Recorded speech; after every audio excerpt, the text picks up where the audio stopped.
a company like yours, like BuffBunny, that has had such a massive impact on so many people, you guys have this pressure to scale, to bring your products to more markets, to more people, to give more of the essence of BuffBunny. And of course, that can be a pressure on you. You want to achieve that growth, but with that growth comes the trials and tribulations, comes the longer hours, comes the larger order quantities, the bigger investments, the more customer service you have to deal with.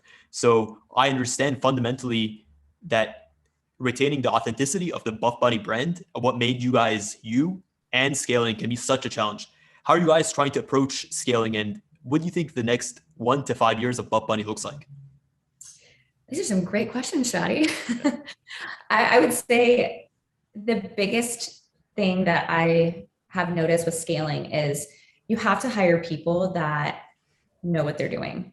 Mm. A lot of times, and I've had friends ask me like, oh, I think I'm just going to hire this person, and they don't have any experience, but I'm going to teach them. I'm like, if and in the beginning, it is that way because you haven't made anything yet. Mm. It's before you even made a sale. It's kind of like, you want to hire this team to help you. Not everyone has that. And I would say I definitely did not have that early on in the beginning. I put most of my money into the business and I worked with an assistant, and I figured Mm. things out along the way. But as we've grown, something that I've realized that is so important is, you can hire someone at like a medium salary and teach them, or you can hire someone at a little bit higher of a salary that can teach you. And that is something that I've learned so much over the 6 years. I'm like, I don't want to be constantly teaching, Of my course. team. Like, I want to hire professionals that can teach me some Mm. things, and that can be 2 steps ahead and that can help grow the company. Because if I'm constantly, teaching my whole team, which you will, no matter Of what, course. I'd love to be able to teach someone and then just take it and run with it and Mm. just be empowered to grow that department and be doing all that.